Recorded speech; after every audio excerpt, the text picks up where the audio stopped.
Buenas tardes a todos. Eso de charla magistral me asusta un poco. Preferiría llamarla charla artesanal o algo así, porque si no es medio imponente, ¿no? Eso de charla magistral. Bueno, un poco desordenadamente yo quiero señalar lo que distintos aspectos. Primero, lo que aprendí puntualmente en los viajes, lo que yo aprendí, es decir, de lo que me sorprendí a los lugares donde fui. Primero, cosa muy puntual que yo no conocía, por ejemplo, la existencia del Parque Diamante del Predelta, que es una selva. En Entre Ríos hay una selva. El Predelta es una selva, es como una preselva. Y yo no sabía que en Entre Ríos había una preselva, por ejemplo, tupida, encerrada, etc.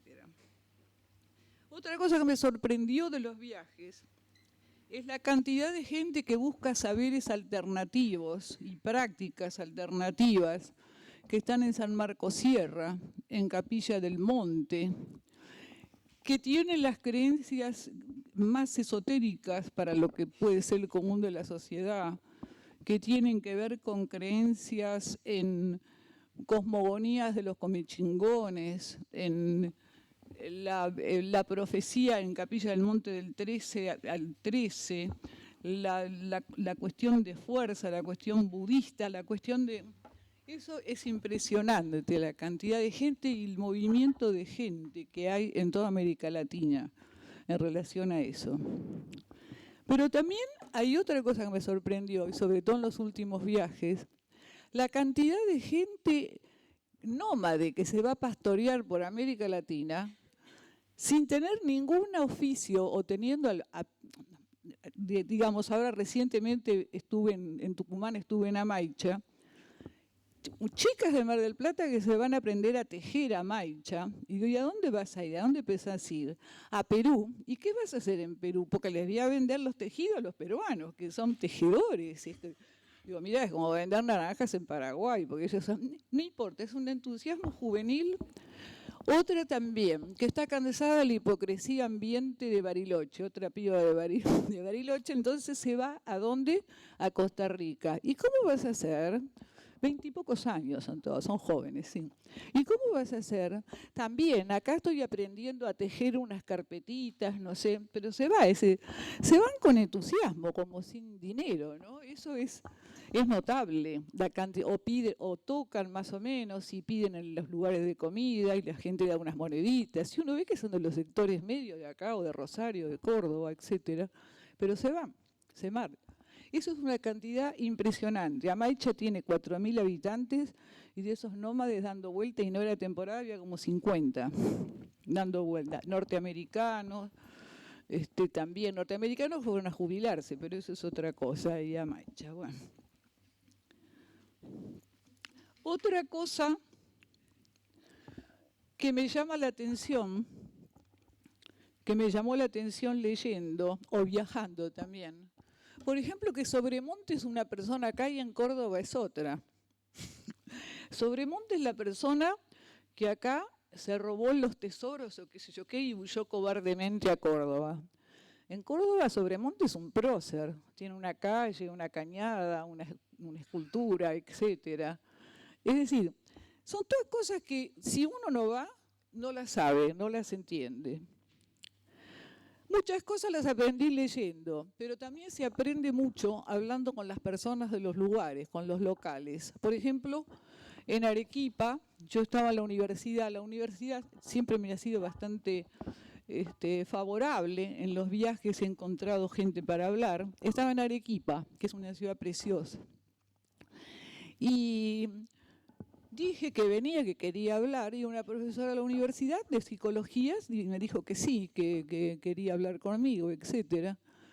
Pero ya revisamos toda la universidad y vimos y me explicó todo cómo era el sistema social de Arequipa, cómo era el sistema, que es muy interesante eso. ¿Por qué? Porque ya están llegando los descendientes de indígenas a la universidad. Ya tienen egresados abogados, ingenieros, acá también, pero en Perú también, Quispe, Mamani, etcétera. Todos los Quispe, los Mamani son todos de origen coya, quechua. Y como la sociedad arequipeña es muy cerrada, tienen acceso a la clase media, pero si el dinero los llevaría a entrar a la clase alta, porque son buenos comerciantes los serranos, se cambian el apellido. O sea que se llaman, en vez de Marilín Quispe Mamani, Marilín González, etc. Eso nunca lo podría saber si yo no hablara con la gente del lugar, con esa profesora del lugar que me contó muchísimas más cosas de Arequipa con la que estuve charlando. Ahora, el hecho de tener un referente es favorable y no lo es. Como en todos lados, siempre cuando es un lugar grande, una ciudad grande, hablo con algunas personas, pero después me lleno de obligaciones hacia esas personas, porque yo tengo que contestarles, porque después me piden que les mande la nota, porque después, digamos, es favorable en el sentido de que me entero de cosas que si no, no me enteraría, pero yo después esas personas que han sido amistosas conmigo, tengo que devolverle, como por ejemplo la profesora esta y muchos otros en los diversos viajes.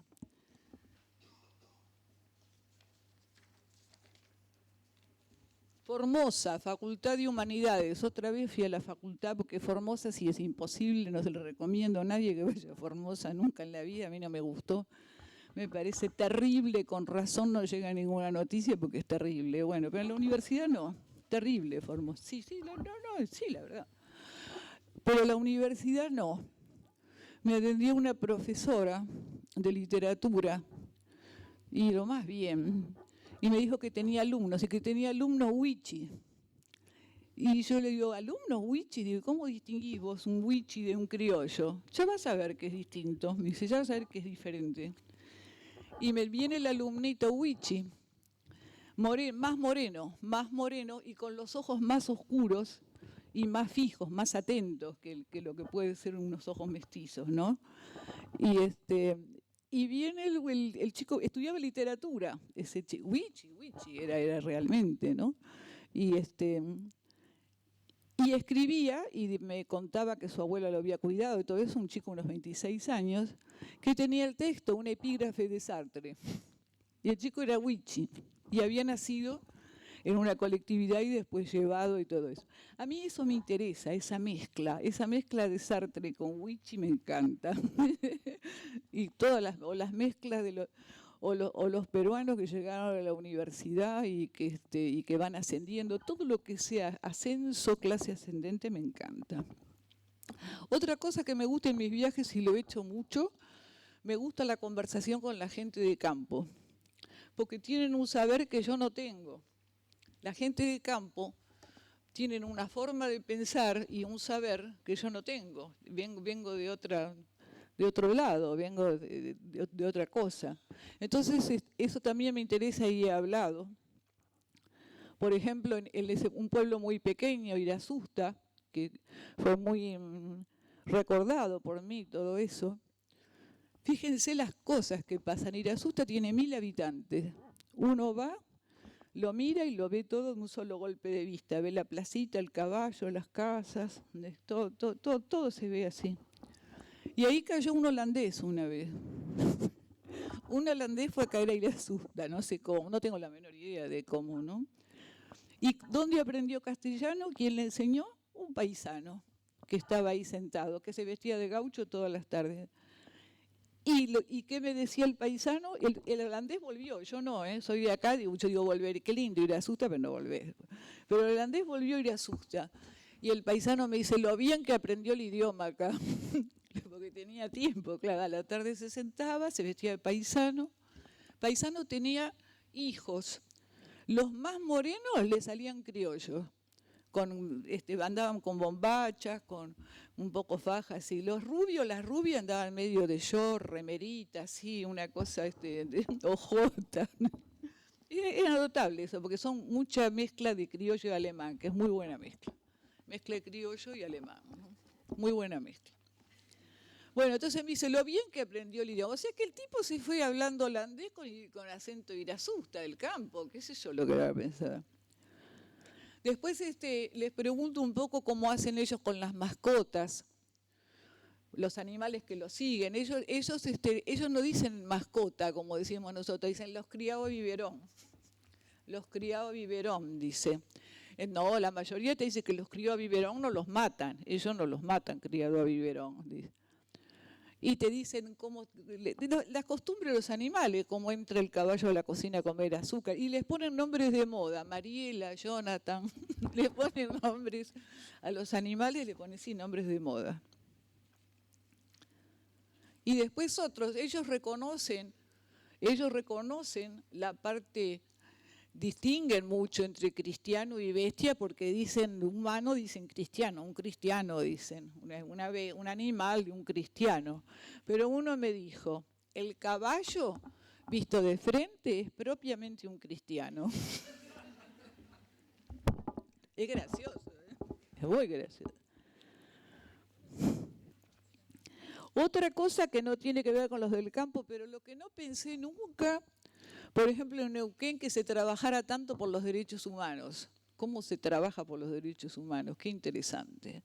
Que tiene la fábrica recuperada Sanón, que habrán visto algunas veces por televisión, que pasan, etcétera.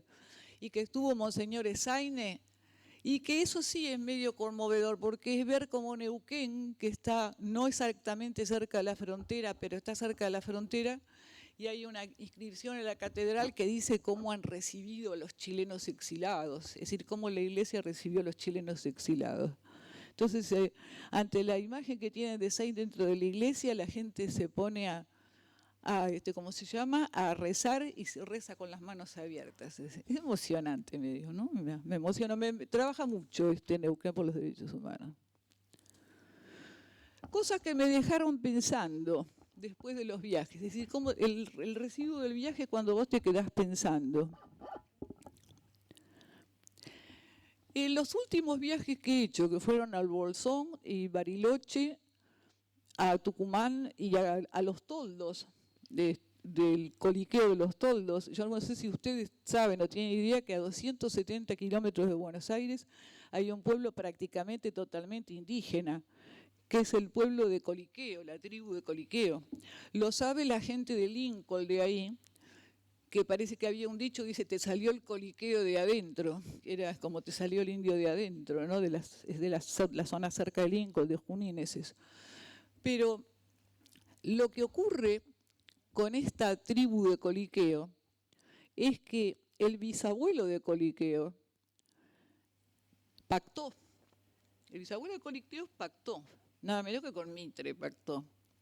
Porque vieron que con las lanzas no podían frente a los revólveres y lo que fuera. Y además quería aculturarse.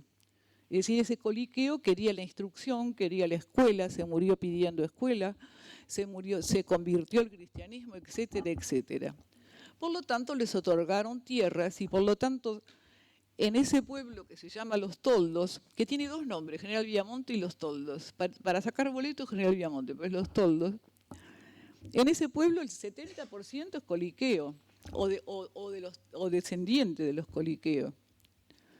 Entonces voy a ver a don Haroldo Coliqueo, que es médico cirujano de 84 años, y lo voy a ver a su casa que está al lado de la catedral y al lado de la municipalidad, porque es un pueblo también de 4.000 habitantes, pero muy desperdigado por el campo. El centro es chiquitísimo. Me recibe don Haroldo y tiene todas las figuras, un friso de todas las figuras, desde su bisabuelo hasta sus nietas de ahora.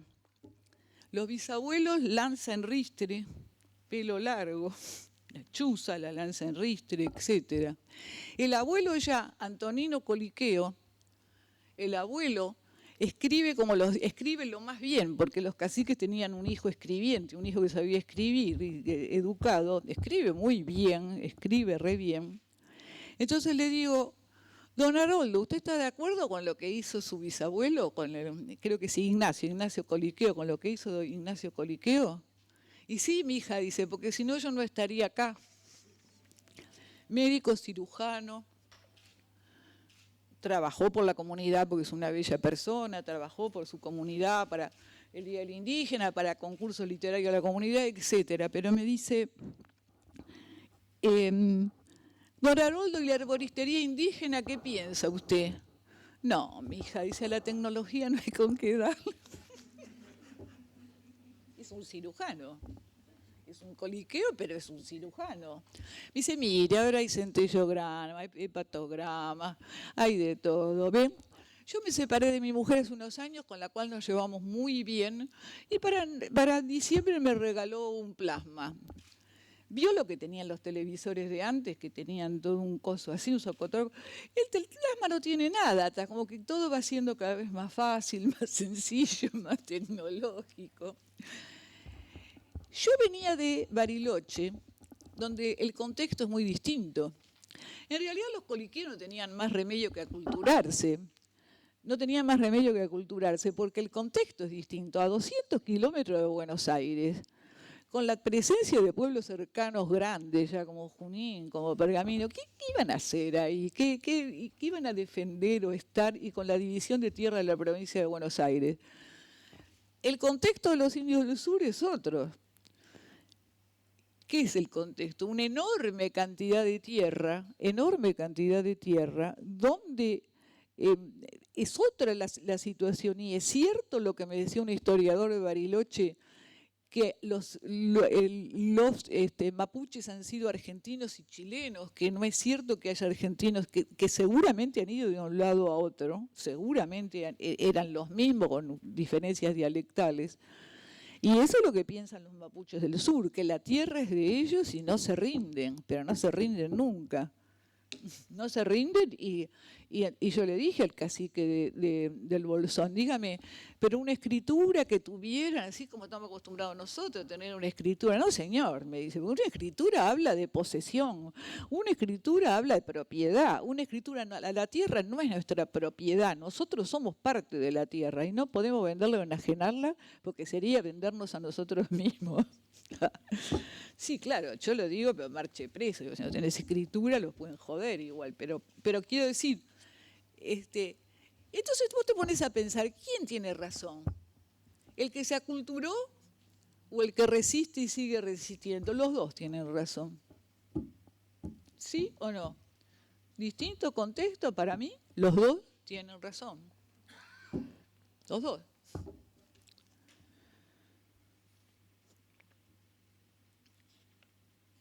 Y el argumento mismo de coliqueo de que yo no estaría acá si mi abuelo no se hubiera aculturado, es el mismo argumento de Marcelo García Morillo de Bariloche, que es luthier. Dice, no quieren hacer la carretera. Yo soy el último que... ¿Y acaso yo vine por un camino? ¿Acaso soy el último que vino? Tienen que venir otros por ese camino, que hagan el camino. Entonces, es muy opinable, es muy interesante todo el tema indígena. Y es distinto en cada lugar. El tema indígena es distinto en cada lugar, es distinto en Bariloche, en el Bolsón, es distinto en Tucumán, en Amaicha, y es distinto en todos lados. En cada lado es apasionante. Otra cosa que se da cuenta uno viajando son las formas de ser y las formas de pensar. Por ejemplo, en Perú, la gente no dice no porque siente que es muy fuerte. Te dice, sí, no, qué sé yo, arriba, abajo. Y me acuerdo del chico del hotel, decía, llévame a tal lugar, era guía de turismo. ¿Me vas a llevar? Sí, mañana. Pero sí o no, le digo yo, con esa pronta que tenemos acá tan fuerte para ellos, ¿no? No puedo. Pero no me quería decir que no. Porque es como que está mal decir que no, porque no debe decir que no. Entonces, eso es interesante. Él decía que no por esa tradición de los pueblos serranos, que no se expiden, no es bueno decir que sí o decir que no. O en Amaicha, de donde vengo ahora, hace 10 días, porque la gente no habla porque tiene miedo, nada. Entonces vos le decís, hay pelea de caciques, que la hay en Quilmes, está viendo pelea con heridos, todo, que yo. Sí, hay pelea de caciques, qué lindo los pajaritos, te desvían, no quieren hablar de eso. Hay muchas cosas que se juegan ahí, no se puede hablar de eso, es interesante. Pero hay otra gente que tapa y que no habla, por otros motivos, por ejemplo los de Esperanza en la provincia de Santa Fe, una colonia muy próspera de alemanes, etcétera, de católicos protestantes que se han roto el alma en 1900, porque se casaban católicos con protestantes y todo eso. Pero como me dijo un pastor muy piola, un pastor protestante, dice, acá la gente vive en una burbuja. Cree que la droga, hasta que no llegaron los 2 o 3 pibes drogones, creía que no iba a entrar, que eran invulnerables, que no iban a entrar la droga, o que que Esperanza no entraba, porque nosotros los de Esperanza somos una cosa, me dijo el pastor, que la gente vive en una burbuja por ese asunto.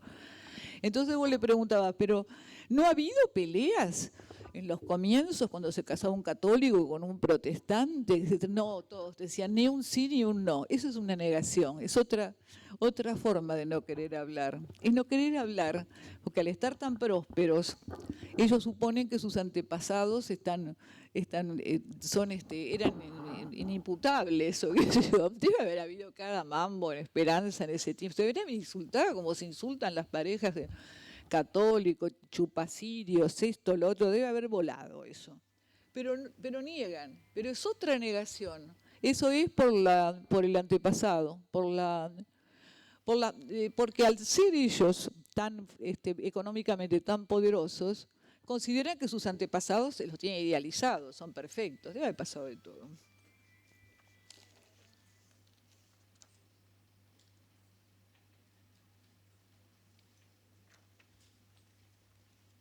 ¿Qué es lo que me lleva a mí a un lugar? ¿Por qué yo voy a un lugar y no a otro? ¿Por qué voy a un lugar y no a otro lado?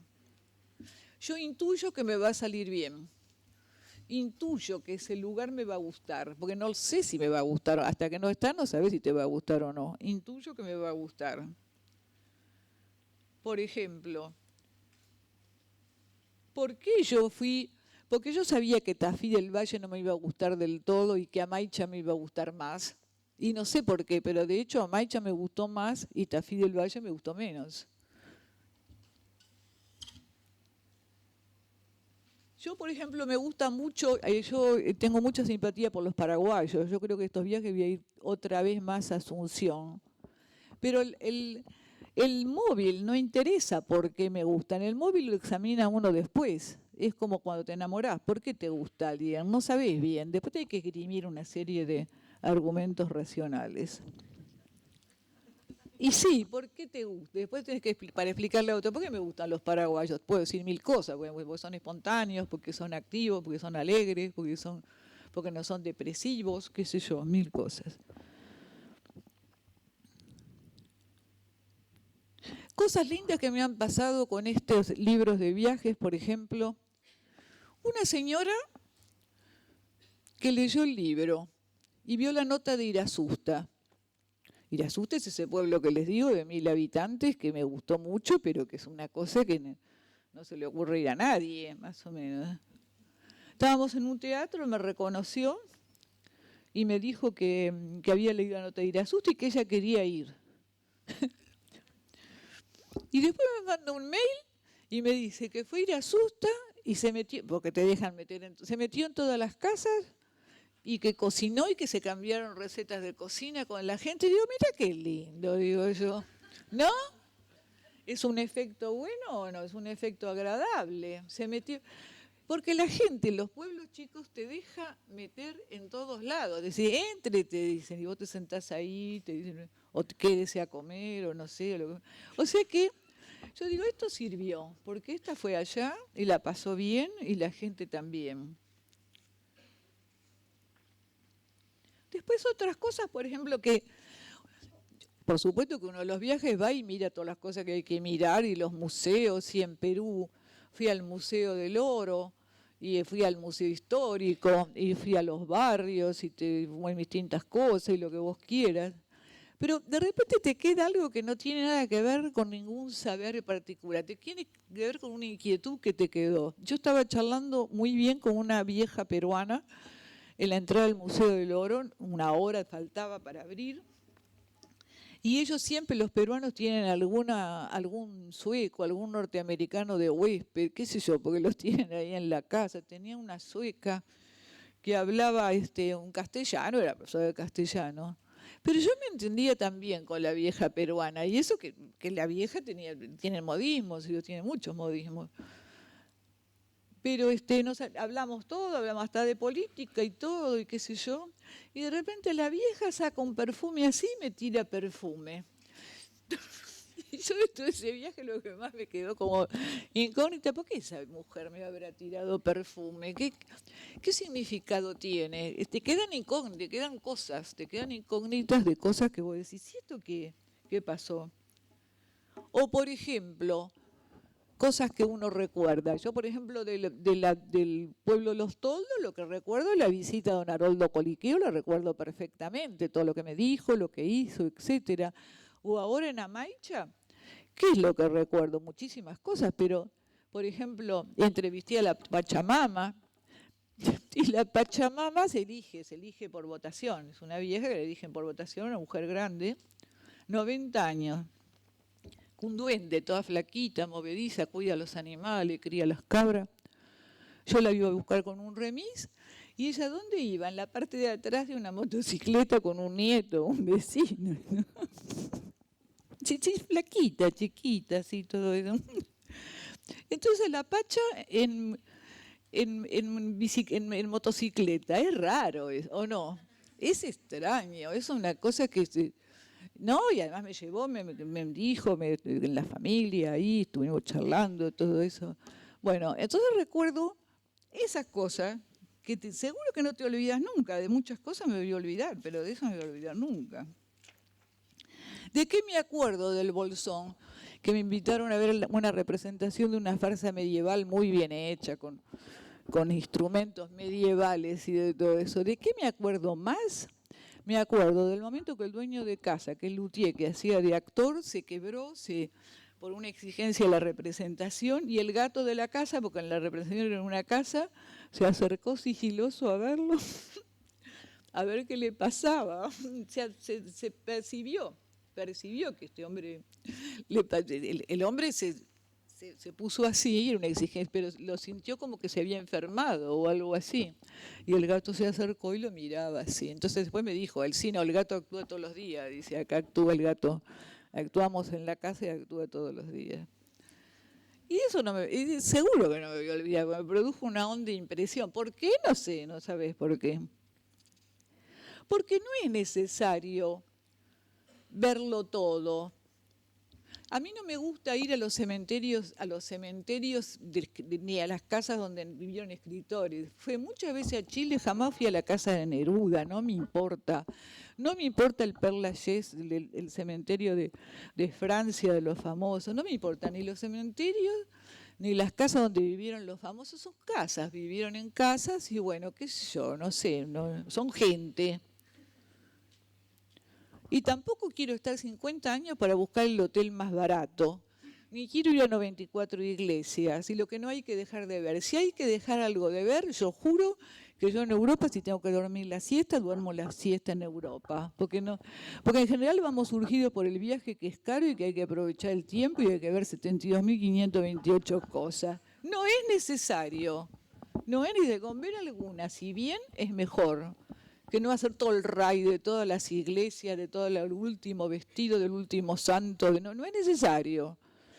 ¿Por qué no? Duermo la siesta y después salgo de nuevo, aunque sea Europa. ¿Y eso por qué lo hacemos? Porque queremos aprovechar porque cuesta caro. Y después viene la vuelta y la competencia de ¿a dónde estuviste? Ah, no fuiste. Ah, pero lo que te perdiste porque no fuiste a tal lugar, no fuiste, no, pero no, ¿cómo no pudiste no ir a tal lugar? ¿Cómo no pudiste no ir? Bueno, un poco de lenguaje.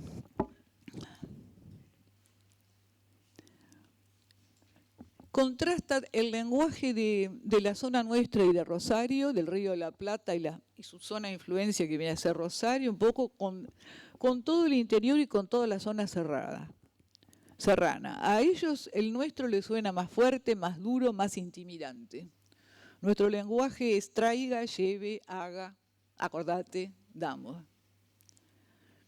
En cambio en Quito, que es el colmo del diminutivo, es divino eso. Estaba mirando una de esas iglesias barrocas que son tan lindas barroco mestizo, que es muy lindo, y el cura, para repetir el estribillo que estaba diciendo, dice, otra besita. Otra besita, dice. Y si te van a pedir algo, no te dicen deme, traiga, venga, vamos, como hacemos nosotros. Por favor, señorita, señora, reinita, si no tuviera algo mejor que hacer, mientras medio se va escapando para que no le pegue. Porque es muy gracioso, pero también tiene que ver con muchos siglos de humillación. ¿Sí o no? Muchos siglos en que fueron siervos, ¿o no? El lenguaje de las zonas de frontera, que es común, el lenguaje cuyano, que es protochileno. Yo fui a dar un curso a San Juan y me dijeron, porque se cree el centro del queque. Y voy a Santiago y dicen el centro del queque. El centro del queque es el que es Narciso. El narciso, el que es el yo, ¿no? El que es demasiado yo, etcétera. Y eso lo dicen en cuyos, y los cuyanos dicen poto por traste, lo mismo que los chilenos. Tienen muchísimas palabras que son comunes. Y sí han pertenecido a la Capitanía de Chile. Todo Cuyo perteneció primero a la Capitanía de Chile, antes de que Argentina. Así que ellos tienen muchísimos elementos. En La Serena el lenguaje caballero dicen en todo Chile, pero en La Serena tomás, pedís un café, te dicen, ¿qué desea, dama? Dama, un café. En Perú no dicen come lo que querés, dicen come lo que te provoca. Y es distinto a decir lo que querés. Come lo que te provoca es distinto, porque lo querés parte de vos, de un sujeto. Lo que te provoca te viene de afuera. Lo comí porque me provocó. Como porque quiero, dice acá.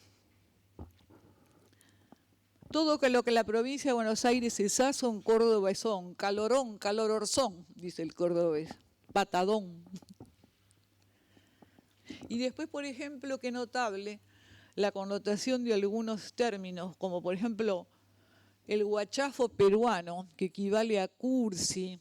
Guachafo, que es una palabra fuerte, y la tienen fuerte ellos que son más clasados que nosotros. Guachafo es cursi, es mersa, es bajo, es vil. Es decir, tiene el guachafo peruano una connotación más fuerte que el mersa nuestro. Es algo como inmejorable, que no se puede defender de ninguna manera. Mientras que acá alguien puede decir, sí, soy mersa y qué. Un porteño te puede decir, sí, es mersa, esto es mersa, lo quiero usar. ¿Y qué? ¿Que te joden? Es distinto. Entonces el lenguaje está diciendo algo. ¿Cómo le dicen en Perú? A las malas palabras, lisuras. A las malas palabras le dicen lisuras.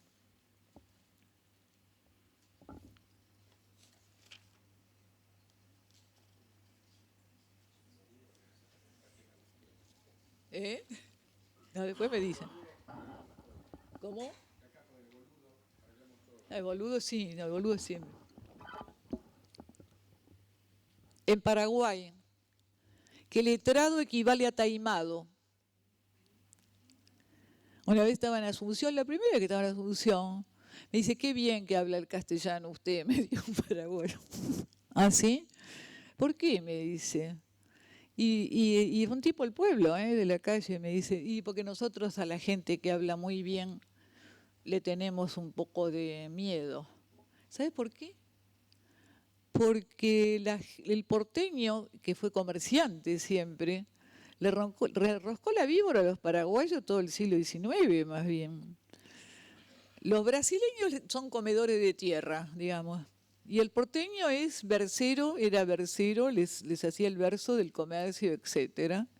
Entonces, el que habla bien hay que desconfiar, porque no es como nosotros, el que nos va a meter el verso. Ese es el sentido de lo que decía él. Le van a meter el verso, los van a engañar a ellos, ¿no? Entonces, eso es notable. El lenguaje paraguayo es muy especial. De Helios Vera. Hay libros que yo no presto a nadie, por ejemplo, el Tratado de Paraguayología, junto con otros, porque me los agarran y me los llevan. Y si yo los digo en talleres que son divinos, después desaparecen, ¿viste? Entonces, el Tratado de Paraguayología. Helios Vera. Helios Vera dice lo mismo que lo que pasa con los peruanos de la no respuesta inmediata. Dice, lo primero que advertiremos en el lenguaje popular es la ausencia de respuestas terminantes o el carácter ambiguo de ellas. Siempre asiente el paraguayo, después hace lo que se le da la gana. Y esto es lo mismo que pasa en Perú, de no asentir, de no asentir. Pero tiene sus razones el no decir la verdad o no decir directamente. Decir la verdad o decir sí o no es como sentirse muy dueño de sí mismo. Esto sí, esto no. Esto sí, esto no. Es muy dueño. Nosotros tenemos algo de esas vueltas. Cuando decimos, ya nos vamos a ver, ya nos vamos a encontrar, ¿sí o no? Te llamo, no te llamo. ¿No? Para un sajón o algo cosa, te llamo, no te llamo. ¿Sí o no? Te llamo, no te llamo. Nosotros decimos, te llamo, te llamo, estamos en contacto, estamos ¿no? Decimos, algo tenemos, pero menos, porque nosotros sí, un poco más decimos sí o no. Pero una cosa que me ha llamado la atención, que tanto este libro de Cueto, que es muy interesante, que dice un poco cómo son los peruanos, como el Tratado de Paraguayología de Helios Vera,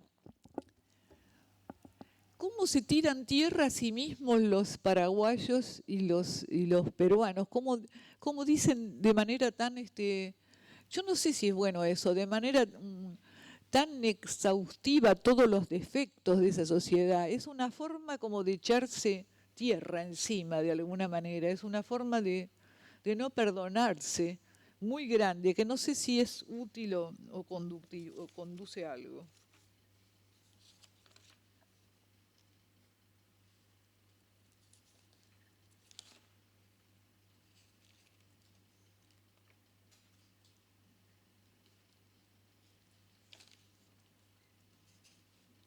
En Paraguay están escribiendo ahora, es el colmo esto, pero es interesante. En castellano, guaraní, hay uno que en la frontera brasileña, castellano, guaraní, brasileño e inglés, algo. Una mezcla es eso, por ejemplo.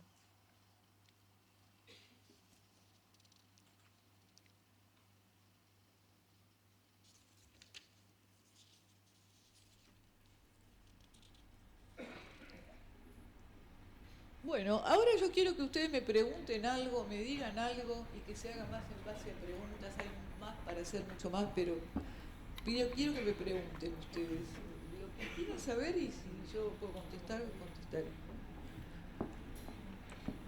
Senza miedo. Sí. Bueno, muchas gracias por respetar la situación. Yo tengo contento de estar acá. Y lo que más me gusta de sus cuentos y de sus relatos son los personajes. Yo soy cuentera, entonces es lo que más me gusta leer sus cuentos donde hay personajes que para mí es la vida. Entonces, ¿cómo llega usted a eso? Por ejemplo, Florinda, con la maestra de sus cuentos, esos personajes, ¿usted los conoce, habla con ellos, o se los va imaginando a medida que va viajando? No, yo cuando viajo y muestro, si yo digo te hablo de la Pachamama porque la fui a ver. Te hablo de la Pacha como yo la vi y te cuento lo que ella dice, lo que me dijo ella. Es decir, escucho lo que dice, anoto en un blogcito lo que dice ella y después lo transcribo. Se confiesa con usted, te cuenta su historia. A veces no cuenta su historia. Ahí estaba en una mesa que estaban los hijos, los nietos, ella debe caminar, moverse, le pudimos hablar algo se pudo sacar. La gente no vuelca su intimidad total inmediatamente, pero en general los relatos son de seres que sí que existen, que están, no los invento, ¿no? No los invento para nada. No. ¿Alguna otra pregunta? Sí, cómo no. Efectivamente, llegabas a ciertos lugares. Sí. Pero previamente tenés que haber leído algo para que te interese. Yo te digo, sí. El ir ahí.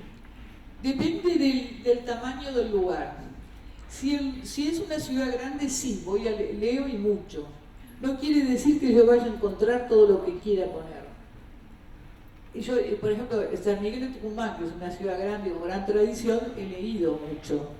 Pero hay cosas de lo que leí que no me sirvieron para poner y lo voy a desechar, no lo voy a poner. Porque tiene que ver, por ejemplo, con la Inquisición en San Miguel de Tucumán, y yo ahora no tengo rastro, no tengo elementos actuales, y yo quiero unir ese pasado que yo tenía con el presente. Como no lo hago, eso no lo puedo poner. Pero cuando es una ciudad pequeña, hablo con la gente, porque esa ciudad pequeña, ¿qué tiene? Si tiene 2000 habitantes, pensá. Esa ciudad pequeña que no tiene archivo, no tiene, posiblemente no tenga biblioteca, no tenga, qué sé yo, hablo con las personas, veo personajes ya más directos. O si no, eso me pasó una vez cuando fui a Conchilla, que queda cerca de Colonia, es más cerca de Río de la Plata que Colonia, que no hay nada, hay chicos, que 1000 habitantes. Digo, señora, hay un señor mayor, un referente, una persona que cuente el lugar, la historia del lugar. Y me dice, qué lástima, me dice que don Roberto se fue para el Chuy es la frontera de ellos con Brasil. Don Roberto se fue para el Chuy. Está don Edelmiro, pero ya hizo un papelón con la televisión. Después los chicos te dicen todo, te cantan todo. Ahora, en una ciudad grande es difícil de trabajar. Es difícil porque son miles de cosas. Si yo digo voy a trabajar en Tucumán, trabajo la vida en la calle, impresiones de la vida en la calle, trabajo la cultura, que fue importante en los 60, un poquito los ingenios, hay que ver un poco los derechos humanos, un poco que que cuántos buenos son, es difícil, la ciudad es más difícil. A un pueblo chico te habla, gente sola habla, de todo te dice la gente, te invita a su casa. Una vez en Uruguay, estaba en Santa Rosa, en un pueblo, tenía ganas de tomar mate, nunca me acuerdo llevar un termo, qué sé yo, no lo llevo. Y veo una señora que va a una casita esa de autocoge. Señora, digo, ¿me invita a tomar mate a su casa? Sí, me dijo, inmediatamente. Ya me contó la historia. Y tenía que tomar mate, te invita. ¿Qué sé yo? Pero el pueblo chico tiene que ser, pueblo cuando más grande, más confianza, claro. Sí. En el Cronistas de Viajes, ¿qué referencia darías como cronistas de viajes que has leído? Y cronista de viajes que haya leído, Kapuscinski, sin duda. Y de Kapuscinski, Ébano, que ahí está toda África, por ejemplo, que no vamos a recorrer nunca como la recorrió él últimamente, ¿no? Entonces, de Ébano, de Kapuscinski. Después, hay muchas personas que han sido comerciantes y que han vivido en esas zonas o han sido, ¿cómo se llama?, inmigrantes en las zonas o pobladores, que no son escritores y son muy buenos escritores de crónicas. Unos de ellos son del siglo XIX, primera mitad, los hermanos Robertson, que eran comerciantes ingleses que hacían Buenos Aires, Goya, Corrientes, Asunción, que los echó. Francia los echó, bajo el gobierno de Francia que los echa, les dice mercachifle, vendedores de no sé, porque claro, eran vendedores ingleses que iban a vender cueros, iban a vender telas, un poco de todo. No, Francia los echa, dice mercachifle, vendedores, como que le van a arrojar la víbora y le van a vender, a sacar ventaja. Bueno, esos son muy buenos. Si yo voy a hacer ahora, si voy a Corrientes y hago Goya, para la descripción de Goya voy a usar un poco como apoyatura a los Robertson, porque captó bien toda esa cosa guaraní que tienen los correntinos, chiquitas rubias, ahí dice que rubia, que linda, que ojo, esa cosa que tienen ellas, lo captó perfectamente lo mismo, eso es lo mismo en la primera mitad del siglo XIX que ahora. Entonces Robertson es vívido, describe. Otro que describe muy bien es la única colonia judía en la provincia de Buenos Aires, la colonia Mauricio, que está en Carlos Casares, es la única, yo creo. Alperson, ese es un gran cronista, Alperson, Él describe muy bien cómo llegaron a Carlos Casares, qué pasó, pasó de todo. Porque si no tenemos la crónica de migración edulcorada, idealizada, que dice, llegaron mis abuelos y ahí prosperaron con mucho trabajo y todo eso, no está diciendo nada, tiene cuenta en detalle lo que pasaba. Llegaban las chicas judías acá a Buenos Aires, al Hotel de Inmigrantes, y estaba la Suite Migdal tratando de sacárselas, eran batallas campales. Acá pasó de todo. Ahora nos asustamos a los piquetes, pero acá pasó de todo en el siglo XIX, porque pasó de todo. Le sacaba, la Suite Migdal le sacaba a las chicas y de repente le robaba para la organización, que es la organización de los judíos polacos, que eran cafillos, que eran Claro, los polacos traían todas. claro, pero él cuenta eso, cómo le sacaban las chicas, qué sé yo, acá pasó de todo, acá pasó de todo. Y sí, bueno, es lo que pasó, pero a veces cuenta bien lo que pasaba. Vemos la crónica de migración, o vemos la memoria que tienen los de Esperanza, de decir, si no había peleas entre el padre y la madre por la religión, no, acá, nunca un cine, no había todo, nunca un cine, no existe eso. No está bien. Sí. A ver si vos. Sí, no, yo quería hacer un comentario sobre el hecho de que no le haya gustado tanto Formosa. Lo que pasa es que yo por razones de trabajo fui muchas veces y al revés, tengo una especie de fascinación, porque es como muy secreta Formosa, entre que hay varias etnias y tienen conductas muy diferentes para todas las temáticas, digamos, tienen conductas diferentes en los vínculos familiares, en la relación con la tierra, en la relación con las políticas del Estado, se mueven muy distintos los grupos, tanto sean los Vilagá, los Huichí. No, pero yo no te hablo de las comunidades, yo te hablo de la sociedad formoseña, de los hábitos. No, yo te hablo yo digo, yo voy a ser Formosa porque no llega ninguna noticia acá. Jamás nunca llega ninguna noticia, porque no quieren que llegue. No, formoseños no quieren que llegue ninguna noticia acá. ¿Por qué? Porque viven del contrabando, de la matufia y del control de las otras personas. Yo voy a contar lo que a mí me pasó en Formosa y se van a dar cuenta. Yo llego a Formosa y entrevisto una radio independiente que se llamaba Radio Pinocho. Aparece Pinocho en persona, el de la radio. Pinocho dice: el formoseño es resistente, el formoseño es leal, el formoseño, toda una apología del formoseño. Y yo hablaba mucho con el mozo que servía porque era muy inteligente. Mira, el mozo, digo, fui a la radio Pinocho y me dijo que el formoseño es resistente, leal. Sí, dice, claro, dice, ¿cómo no va a ser resistente, leal? ¿Usted cree que acá le van a hacer un piquete como en Buenos Aires? El primer día que hacen, mi mujer es docente, el primer día que hacen un piquete ya la echan, qué sé yo. Entonces yo ya fui pensando. Yo tenía un contacto de Buenos Aires para ver para ver, porque quería ver una comunidad, justamente quería ver una comunidad que estaba a 20 kilómetros cerca, la vi, sí. Y lamentablemente no estaba la persona que era una muy bella persona, creo que, y me delegó en otra. Entonces me vio y no me vio le physique du rôle, es decir, de cronista viajera, con la campera, con los bolsillos y todo eso. No uso grabador, uso un bloque, una lapicerita. Dice, ¿vos no usás grabador? No, dice. Entonces le digo, fui a una reserva, me gustan las reservas de animales. Digo, faltan algunos animales, faltan monos. A mamita querida casi me mata como si ella fuera la dueña de los monos, ¿viste? Era responsable y yo lo vi acusado de una...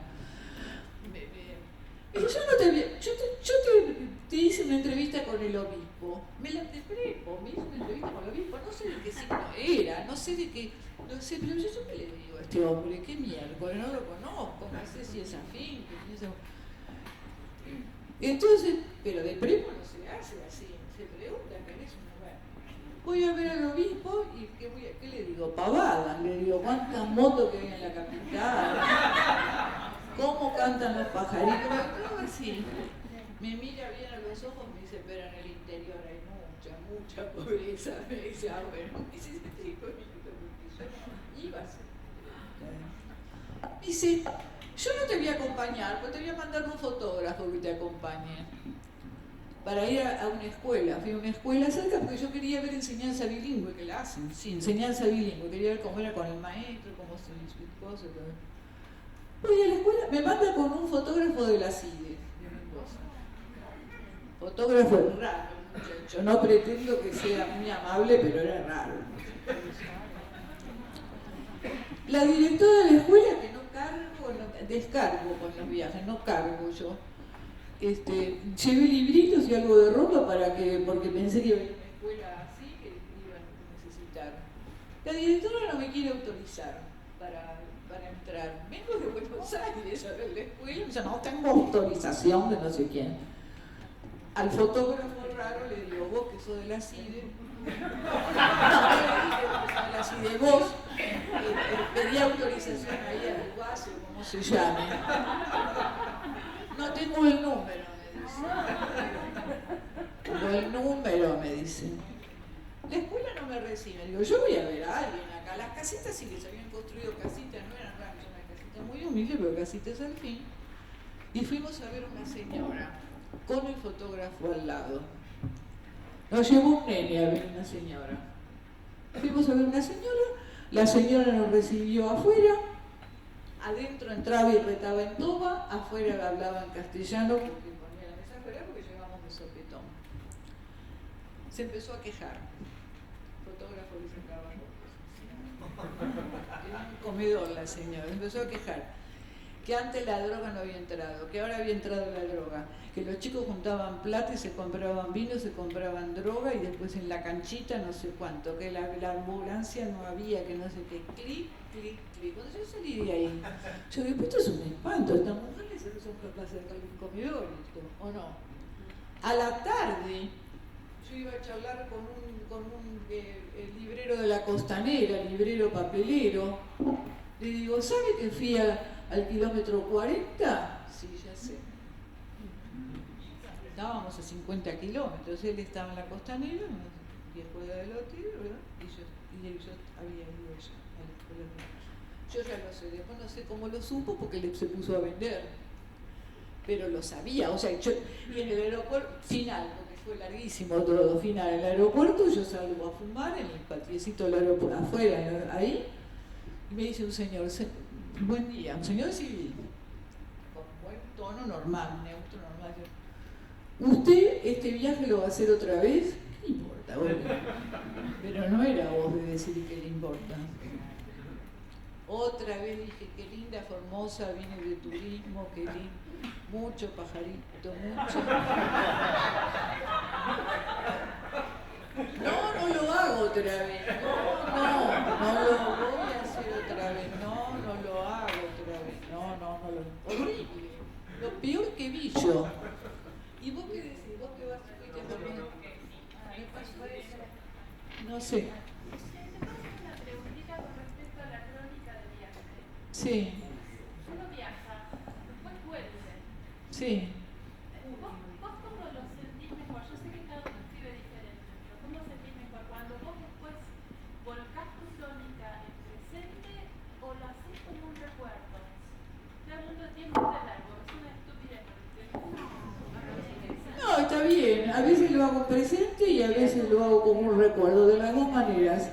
Pero yo hago muchas, sobre todo pueblos que hay mucho tiempo disponible, las hago en el mismo pueblo, la hago en el momento, allá, no hago eso.